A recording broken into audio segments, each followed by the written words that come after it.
Hello दोस्तों, नमस्कार। आज मैं आपके लिए लेकर आया हूं क्लास 12 ज्योग्राफी 500 महत्वपूर्ण प्रश्न का सेट फर्स्ट वीडियो। फ्रेंड्स, मैं आपको हर एक सेट में ज्योग्राफी के मोस्ट इंपॉर्टेंट क्वेश्चन का प्रैक्टिस कराने वाला हूं और इस वीडियो के सारे प्रश्न सिलेक्टेड तथा अच्छे लेवल के हैं। वही क्वेश्चंस को लिया गया है जिसकी प्रोबेबिलिटी आपके एग्जामिनेशन में आने की सर्वाधिक है।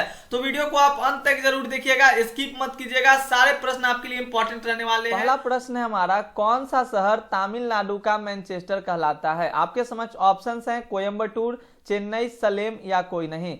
फ्रेंड्स, इसी प्रश्न को आपके एग्जामिनेशन में इस तरीके से भी पूछा जाता है कि दक्षिणी भारत का मैनचेस्टर किसे कहा जाता है? तो उसका भी सही जवाब आपका ऑप्शन ए हो जाएगा कोयम्बटूर। कोयम्बटूर जो कि तमिलनाडु का मैनचेस्टर और दक्षिणी भारत के मैनचेस्टर के नाम से प्रसिद्ध है।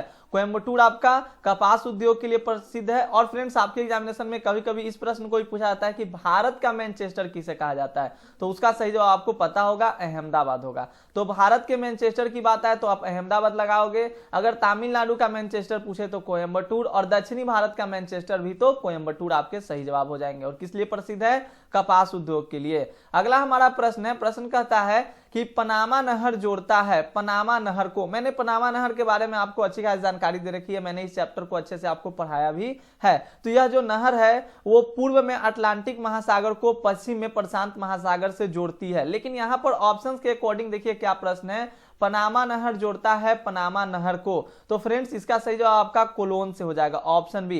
क्योंकि आपको पता होगा इसका निर्माण पनामा नगर एवं कोलोन के बीच संयुक्त राज्य अमेरिका द्वारा किया गया था। तो सही जवाब आपका ऑप्शन बी हो जाएगा कोलोन। याद रखिएगा, पनामा नहर जोड़ता है पनामा नहर को कोलोन से। और फ्रेंड्स, इस वीडियो में मैंने प्रीवियस ईयर क्वेश्चंस को भी इंक्लूड कर रखा है और जो भी प्रश्न है आपके लिए इंपॉर्टेंट रहने वाले हैं। वीवीआई सारे प्रश्न है, आप खुद प्रश्नों को देखिए, आपको खुद पता चल जाएगा कि प्रश्न कितना आपके लिए इंपॉर्टेंट है। थर्ड नंबर को देखिएगा, संदेशों का आदान प्रदान कहलाता है। तो ऑप्शंस के अकॉर्डिंग देखिए, दूर संचार, वक्तव्य, परिवहन या संचार। तो संदेशों का आदान प्रदान जो होता है उसे हम लोग संचार यानी कम्युनिकेशन के नाम से जानते हैं। तो आपके संचार सही जवाब हो जाएंगे। क्योंकि अब आप लोग पढ़ते पढ़ते लास्ट टाइम पे आ चुके हैं, अब आपके एग्जामिनेशन है, कुछ ही दिनों बाद आपका एग्जामिनेशन होने वाला है। और पिछले साल भी मैंने आपके ये 500 सेट को चलाया था जिसमें कि बहुत सारे बच्चों ने पार्टिसिपेट किया और बहुत अच्छे मार्क्स आए। और मैं इतना आपको गारंटी देता हूं कि इसी से आपके सारे प्रश्न आ जाएंगे। अगला हमारा प्रश्न है, प्रश्न संख्या 4 को देखिए, एशियन कहां है? ऑलरेडी प्रीवियस ईयर इंक्लूड है भाई, तो प्रीवियस ईयर के लिए टेंशन नहीं लेना है, सारा का सारा इसमें इंक्लूडेड है। गेस क्वेश्चन सब इसमें इंक्लूड है, वीवीआई, एमवीवीआई सब इसमें इंक्लूड है। तो प्रश्न है, एशियन कहां है? अकॉर्डिंग टू सही आंसर आपका ऑप्शन को देखिए, ऑप्शन सी हो जाएगा जर्मनी में। एशियन कहां है आपका? तो जर्मनी दोस्तों सही जवाब हो जाएंगे, याद रखिएगा। अगला हमारा प्रश्न है, प्रश्न संख्या 5 को देखिएगा, चावल या धान की खेती संबंधित है। तो ऑप्शन है रोपण कृषि, ट्रक कृषि, भूमध्य सागरीय कृषि या गहन निर्वहन कृषि। सही जवाब आपके ऑप्शन डी हो जाएंगे। जो चावल या धान की खेती होती है वो गहन निर्वहन कृषि से होती है। और इस प्रकार की जो खेती होती है दोस्तों, यानी गहन निर्वहन कृषि जो होती है वो मानसून एशिया के घने बसे देशों में की जाती है। और ये जो कृषि होती है वो दो तरह से होती है, चावल प्रधान गहन कृषि होती है और एक चावल रहित गहन निर्वाह कृषि होती है। तो चावल प्रधान में आपका चावल आ गया, धान आ गया, और चावल रहित में आपके गेहूं आ गए। तो गेहूं भी अगर पूछ दे आपको कभी कभी और ऑप्शन में गहन निर्वहन कृषि रहे तो आप इसे टिक आउट कर सकते हो। तो these are the important question दोस्तों, तो अच्छे से करते चलिएगा सारे प्रश्नों को। आपको आंसर पहले से पता रहे ना तो बताइएगा, क्योंकि मैं कमेंट आप सभी का देखता हूं, कमेंट सेक्शन आपका मैं चेक भी करता हूं। 6 नंबर प्रश्न है, भारत के अंतरराष्ट्रीय व्यापार के बारे में क्या सही है? ऑप्शंस को देखना पड़ेगा, ऐसे ऐसे प्रश्नों में आपको ऑप्शंस को देखना पड़ता है। तो प्रश्न आपका है कि भारत के अंतरराष्ट्रीय व्यापार के बारे में क्या सही है? ऑप्शन है, यह घटता जा रहा है, यह बढ़ता जा रहा है, यह स्थिर है या अस्थिर है। तो आपको पता है अंतरराष्ट्रीय व्यापार हमारे साथ अब क्या हो रहे हैं, बढ़ रहे हैं, इसकी इंक्रीजमेंट हो रही है। तो सही जवाब आपका ऑप्शन भी हो जाएगा, यह बढ़ता जा रहा है। और अंतरराष्ट्रीय व्यापार किसे कहते हैं? मैंने पिछले वीडियो में बताया था आपको कि दो देशों के बीच व्यापार को हम लोग अंतरराष्ट्रीय व्यापार कहते हैं। 7 नंबर प्रश्न है, देखिए ये आपका प्रीवियस ईयर प्रश्न है, मक्का की पेटी है, मक्का की पेटी कौन है? तो ऑप्शन है आपका संयुक्त राज्य अमेरिका को मक्के की पेटी के नाम से भी जाना जाता है। तो याद रखिएगा भाई, वीवीआई प्रश्न ये सब आपके लिए रहेगा और जितने भी प्रश्न करा रहा हूं वो वीवीआई है। हालांकि इन प्रश्नों का आपका रिवीजन भी हो जाएगा, लेकिन अभी आपको सारे प्रश्न रट लेने हैं, याद कर लेना है। 8 नंबर प्रश्न है आपका, भारत के अंतरराष्ट्रीय व्यापार में किस महादेश का महत्वपूर्ण भूमिका है? तो महादेश की बात की जा रही है यहाँ पर, तो भारत अपना किस महादेश में? एशिया महादेश में। और एशिया के ही 6 ऐसे देश हैं जो कि पूरे विश्व का लगभग लगभग 60% जनसंख्या को अपने अंदर एकीकृत कर लेते हैं। तो इसलिए आपका सही जवाब तो ऑप्शन बी एशिया हो जाएगा, क्योंकि एशिया का क्षेत्र बहुत बड़ा है, प्लस में एशिया में बहुत अच्छे अच्छे देश हैं। तो भारत का जो अंतरराष्ट्रीय व्यापार है वो एशिया महादेश में सबसे ज्यादा महत्वपूर्ण भूमिका निभाता है। तो सही आंसर आपका ऑप्शन बी हो जाएगा, याद रखिएगा, ये भी आपके लिए इंपॉर्टेंट प्रश्न है। अगला हमारा है 9 नंबर, किस पर्वत पर ऊटी पर्यटक केंद्र अवस्थित है? ऊटी पर्यटक केंद्र अवस्थित है किस पर्वत पर? तो आपको पता है लोग वहां पे जाते हैं पिकनिक मनाने, घूमने जाते हैं नीलगिरी की पहाड़ी पे। तो आपका सही आंसर आप ऑप्शन बी हो जाएगा, पहाड़ों की रानी के नाम से जाना जाता है नीलगिरी पहाड़ी को, और ये कहां में है? तो तमिलनाडु में। तो ये भी कभी कभी आपके एग्जामिनेशन में ना राज्य भी पूछ दिया जाता है। तो याद रखिएगा तमिलनाडु में आपका नीलगिरी पहाड़ी है, और ऊटी पर्यटक केंद्र यहीं पे अवस्थित है नीलगिरी की पहाड़ी पर। लोग यहाँ पर अक्सर घूमने जाया करते हैं, बहुत ही अच्छा जगह है, आप नेट पे भी सर्च करके देख सकते हैं। अगला प्रश्न है हमारा 10 नंबर, किस नगरीय क्षेत्र में प्रवासी जनसंख्या का अंश सर्वाधिक है? तो सबसे ज्यादा ऑप्शन है मुंबई, दिल्ली, चेन्नई, कोलकाता। तो सबसे ज्यादा हमारे यहाँ के लोग कहाँ कमाने जाते हैं? ऑप्शन है मुंबई, और जनरली बिहार, झारखंड, यूपी के ही लोग ज्यादातर मुंबई में निवास करते हैं, वहां पे प्रवास करते हैं। तो किस नगरीय क्षेत्र की प्रवासी जनसंख्या का अंश सर्वाधिक है? तो मुंबई आपके सही जवाब हो जाएंगे दोस्तों, याद रखिएगा, इंपॉर्टेंट प्रश्न है। अगला हमारा रहेगा 11 नंबर, खरीफ फसल की कृषि ऋतु है। तो खरीफ फसल कब? तो खरीफ फसल वही धान की खेती आप लोग को पता है। तो ऑप्शन के अकॉर्डिंग देखिए, अक्टूबर से मार्च ये नहीं होगा, अप्रैल से जून भी नहीं होगा, सितंबर से जनवरी भी नहीं होगा, जून से सितंबर। दोस्तों याद रखिएगा, खरीफ फसल की कृषि ऋतु है जून से सितंबर की। तो ऑप्शन डी आपके सही जवाब हैं। अगला हमारा प्रश्न है 12 नंबर, ब्राजील के कॉफी बागान को क्या कहा जाता है? ये वीवीआई प्रश्न रखिएगा, आपके एग्जामिनेशन में पूछा जाता है इस प्रश्न को। तो ब्राजील के कॉफी बागान को क्या कहा जाता है? सही आंसर आपका ऑप्शन ए हो जाएगा, फेजेंडा के नाम से इसे जाना जाता है ब्राजील के कॉफी बागान को। आपने प्राथमिक क्रिया में पढ़ा होगा, उसी चैप्टर में ये पढ़ने के लिए आपको मिल जाता है। अगला नंबर है 13 नंबर, देखिएगा, बिस्कुट उद्योग किस उद्योग से संबंधित है? तो ऑप्शन है कुटीर उद्योग, जो छोटे छोटे उद्योग होते हैं जो हम लोग घर पे करते हैं उसको कुटीर उद्योग कहते हैं। उपभोक्ता है, बृहत है, और प्राथमिक है।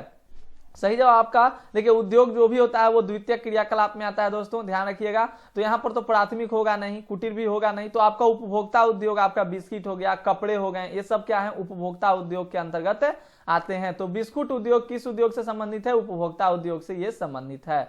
अगला हमारा प्रश्न है 14 नंबर, देखिएगा, ये प्रश्न को इधर अब जो एग्जामिनेशन हो रहा है उसमें बहुत ज्यादा रिपीट किया जा रहा है। बाह्य स्रोतीकरण सहायक है, क्योंकि हाल ही फिलहाल में एनसीईआरटी में इस टॉपिक को ऐड किया गया है, पहले के एनसीईआरटी में इस टॉपिक को ऐड नहीं किया गया था। आप देखिएगा 2017, 18, 16, 15 का एनसीईआरटी, तो उसमें इस जो टॉपिक था बाह्य स्रोतीकरण उसमें इंक्लूडेड नहीं था। तो बाह्य स्रोतीकरण को अभी इंक्लूड किया गया है, इसलिए लेटेस्ट आपका बन जाता है। तो इससे आपके एग्जामिनेशन में प्रश्न अभी बहुत ज्यादा पूछे जा रहे हैं। प्रश्न आपका है कि बाह्य स्रोतीकरण सहायक है। तो बाह्य स्रोतीकरण मैंने पढ़ाया है आपको, बाह्य स्रोतीकरण का मतलब होता है ठेकेदारी देना। तो ठेकेदारी देते हैं आप लोग तो दक्षता सुधारने में और लागतों को घटाने में। ठेका किसी को हम लोग देते हैं तो लागत तो घट जाती है, कीमतों को घटाने में, विकासशील देशों में रोजगार बढ़ाने में आपका क्या होता है? बाह्य स्रोतीकरण सहायक होता है। इसलिए ऑप्शन डी आपके सही जवाब हो जाएंगे, इनमें से सभी। किसी प्रश्न में अगर आपको डाउट रहे, नहीं समझ में आया, आप नीचे कमेंट सेक्शन में कमेंट कीजिएगा, क्योंकि आपको पता है कि ये 500 सेट चल रहा है। तो आपके जो भी सेट और भी वीडियोस के सेट आएंगे तो उसमें मैं आपके प्रॉब्लम को मेंशन कर दूंगा, और मैं आपके लिए अच्छी खासी कंसेप्ट के साथ आपका प्रॉब्लम सोल्व कर दूंगा। तो बस आप लोग करते जाइए। और इतना मैं कह दे रहा हूं दोस्तों कि ये जो आपका प्रश्न हो रहा है वीवीआई मतलब मोस्ट वीवीआई है, गेस क्वेश्चन ये चल रहा है, समझिए कि ये गेस क्वेश्चन की सीरीज चल रही है। तो अब आपको ये कहना नहीं होगा कि ज्योग्राफी का हमें गेस क्वेश्चन दे दीजिए, क्योंकि इसी से आपके प्रश्न आने वाले हैं, इतना गारंटी है। 15 नंबर देखिएगा, बालाघाट मैग्नीज क्षेत्र किस राज्य में स्थित है? क्योंकि देखिए अब 100% तो दुनिया में कोई नहीं है, मैं शुरू से कहते आ रहा हूं, लेकिन फिर भी एक हम लोग प्रेडिक्शन करते हैं, एक गेस लगाते हैं, अनुमान करते हैं। तो ये सारे के सारे आपके अनुमानित प्रश्न हैं। बालाघाट मैग्नीज क्षेत्र किस राज्य में स्थित है? तो इसका सही जवाब देखिए, बालाघाट पूछा जाता है आपके एग्जाम में बार बार। सही जवाब आपका ऑप्शन ए हो जाएगा, मध्य प्रदेश। बालाघाट मैग्नीज क्षेत्र कहां में है? तो मध्य प्रदेश में। मुझे तो ये सारे प्रश्न रट रखे हैं, पढ़ाते पढ़ाते याद हो गया पूरा अच्छे से।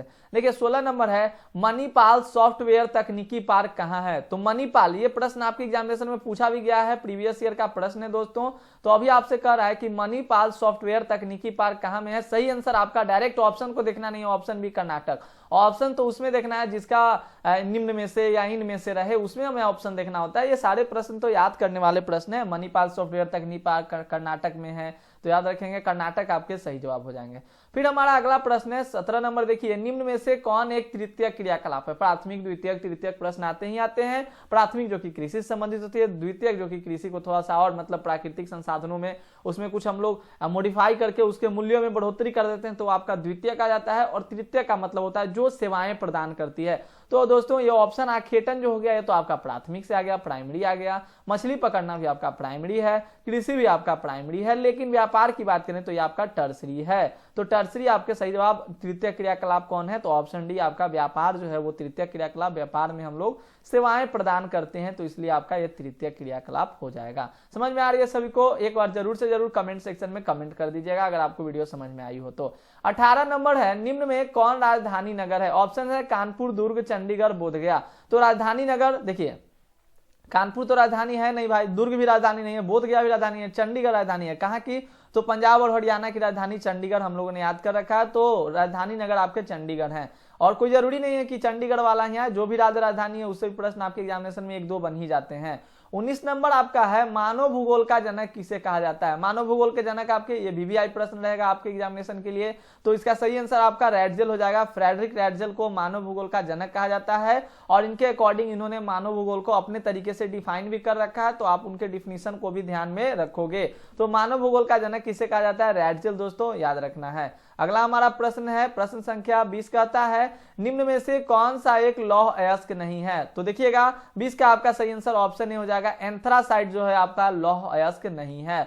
तो निम्न में से कौन सा एक लौह अयस्क नहीं है, एंथ्रासाइट आपके सही जवाब हो जाएंगे। हेमेटाइट, लेमोनाइट, मैग्नेटाइट ये सब आपके लौह अयस्क हैं, लौह का ही लोहा का ही ये सब आपका अयस्क है। एंथ्रासाइट कोयला का प्रकार है, आपको पता होगा, बिटुमिन, एंथ्रासाइट ये सब कोयला के प्रकार हैं। अगला हमारा 21 नंबर है, अधिवास की लघुत्तम इकाई क्या है। VVI रखिएगा इस प्रश्न को, सारा के सारा तो VVI है, लेकिन इसको मोस्ट VVI रखिएगा। अधिवास की लघुत्तम इकाई क्या है, तो पल्ली जो होता है वो अधिवास, अधिवास मतलब समझते होंगे, अधिवास वाले चैप्टर को आपने पढ़ा भी है, तो अधिवास का लघुत्तम इकाई क्या है, पल्ली आपके सही जवाब हो जाएंगे। टिक आउट कर लेते हैं और बढ़ते हम लोग अपने अगले प्रश्न की ओर। 22 नंबर देखिएगा, दो देशों के मध्य व्यापार क्या कहलाता है। अभी मैंने आपको अंतरराष्ट्रीय व्यापार के बारे में बताया था, दो देशों के बीच व्यापार को हम लोग अंतरराष्ट्रीय व्यापार कहते हैं, और हमारे यहाँ अंतरराष्ट्रीय व्यापार अब बढ़ रहा है। अंतरराष्ट्रीय व्यापार सबसे ज्यादा हमारे देश को किस महादेश से होता है, तो एशिया महादेश से हमारे यहाँ सबसे ज्यादा अंतरराष्ट्रीय व्यापार होता है। तो इन सभी टर्म्स पे आप गौर फरमाइएगा।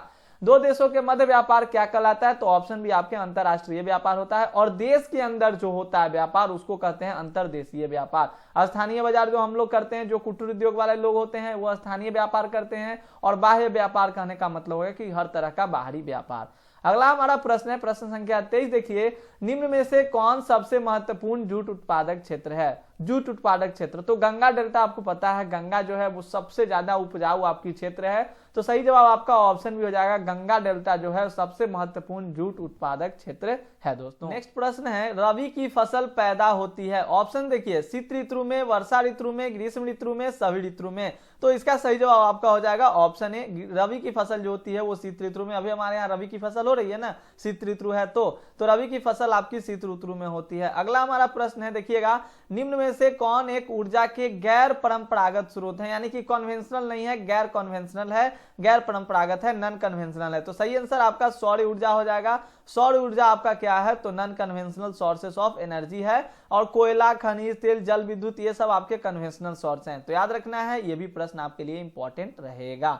अगला हमारा प्रश्न है, कहता है कि निम्न में से कौन सा नगर नदी तट पर अवस्थित नहीं है। नदी पर अवस्थित नहीं है, तो पटना, आगरा, भोपाल, कोलकाता सही जवाब आपके हो जाएंगे। देखिए भोपाल जो है वो नदी तट पे अवस्थित नहीं है, पटना भी नदी तट पे अवस्थित है, गंगा नदी, आगरा के बारे में मैंने बताया, कोलकाता हुगली नदी, आगरा आपका यमुना नदी। तो आपको याद रखना है, सही आंसर आपका हो जाएगा, निम्न में से कौन सा नगर नदी तट पर अवस्थित नहीं है, तो भोपाल आपके सही जवाब हो जाएंगे। दोस्तों अगला हमारा प्रश्न है, प्रश्न कहता है कि निम्न में से कौन सा राज्य नरोड़ा नाभिकीय ऊर्जा संयंत्र से संबंधित है। नरोड़ा नाभिकीय ऊर्जा संयंत्र, तो ये कहां में है, तो उत्तर प्रदेश में आपका नरोड़ा नाभिकीय ऊर्जा संयंत्र है। याद रखिए, यूपी वाले तो याद रखिएगा, यूपी नरोड़ा नाभिकीय ऊर्जा संयंत्र।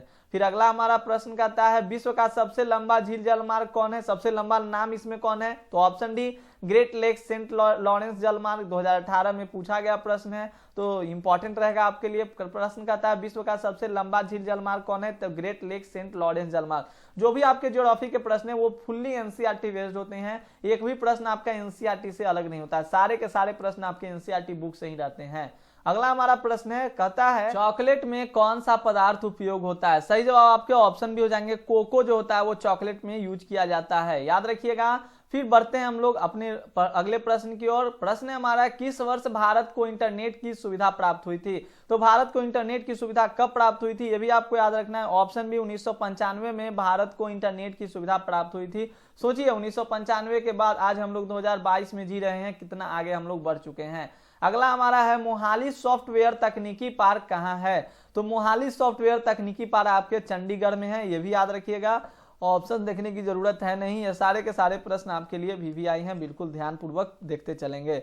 और विजयनगर इस्पात केंद्र किस राज्य में अवस्थित है, तो विजयनगर इस्पात केंद्र की बात आ गई तो विजयनगर कर्नाटक से संबंधित, तो ऑप्शन है आपके कर्नाटक सही जवाब हो जाएंगे। हिस्ट्री में आप लोगों ने विजयनगर साम्राज्य के बारे में तो पूरा अच्छे से पढ़ रखा है, तो सही आंसर आपका विजयनगर इस्पात केंद्र कर्नाटक में है। अगला हमारा प्रश्न है दुर्ग लौह अयस्क उत्पादक क्षेत्र है, तो दुर्ग लौह अयस्क उत्पादक क्षेत्र आपके कहां में है, तो ऑप्शन डी छत्तीसगढ़ में आपके दुर्ग लौह उत्पादक अयस्क उत्पादक क्षेत्र आपके हो जाएंगे। फिर बढ़ते हैं हम लोग अपने अगले प्रश्न की ओर। निम्न में से किस देश की जनसंख्या वृद्धि दर कम है, जनसंख्या वृद्धि दर कम है, तो डेनमार्क की जो जनसंख्या वृद्धि दर है वो सबसे कम है अकॉर्डिंग टू ऑप्शंस की हम लोग बात करें तो।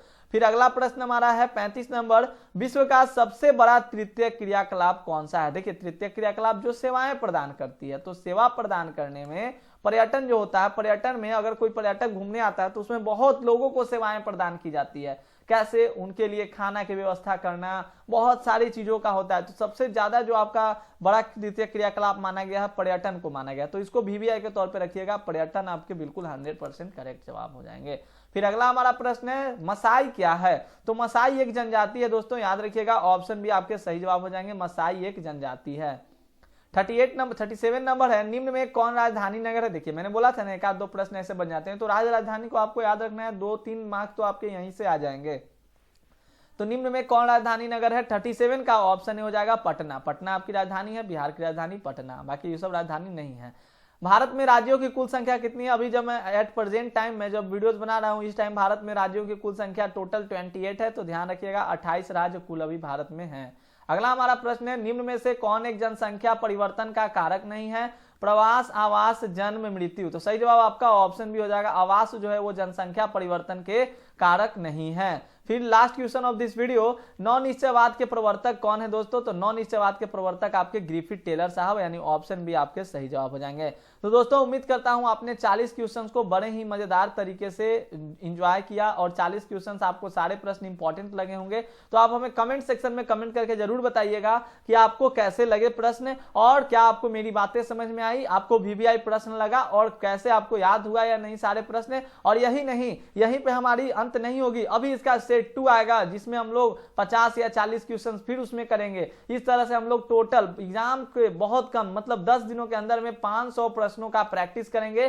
पिछले साल भी मैंने कराया था और बहुत ज्यादा आप लोगों ने सपोर्ट किया था, इसीलिए मैंने इस साल भी आपके लिए 500 का सीरीज शुरू किया है। और 500 सीरीज का आपको पीडीएफ कहां मिलेगा, तो ज्वाइन कीजिएगा टेलीग्राम चैनल। टेलीग्राम पे आपको सर्च करना है, टेलीग्राम पे जाइए और सर्च कीजिएगा SOFT soft STUDY soft study, और इतना आप सर्च करते करते करते करते आपको टेलीग्राम पे हमारा चैनल मिल जाएगा। लगभग उसके अभी लगभग अप्रोक्स समय लगता है 4400 के आसपास सब्सक्राइबर हैं, तो आप लोग जाइए जरूर से जरूर ज्वाइन कीजिए, वहां पे आपको पीडीएफ मिल जाएगा, किसी तरह की कोई टेंशन नहीं है, और आप चाहें तो इसका प्रिंट आउट भी करा सकते हैं, ऐसे आपको याद हो गया होगा वीडियो में ही। दोस्तों उम्मीद करता हूं आपको वीडियो समझ में आई, प्लीज लाइक करके जाइएगा, कमेंट करके एक प्यारा सा कमेंट जरूर छोड़िएगा ताकि मुझे पता चलेगा कि कितने लोग वीडियो को लास्ट तक देखे हैं, आपके कमेंट से मुझे पता चलता है। तो take care all of you, मिलते हैं अगले क्लास में, तब तक के लिए धन्यवाद।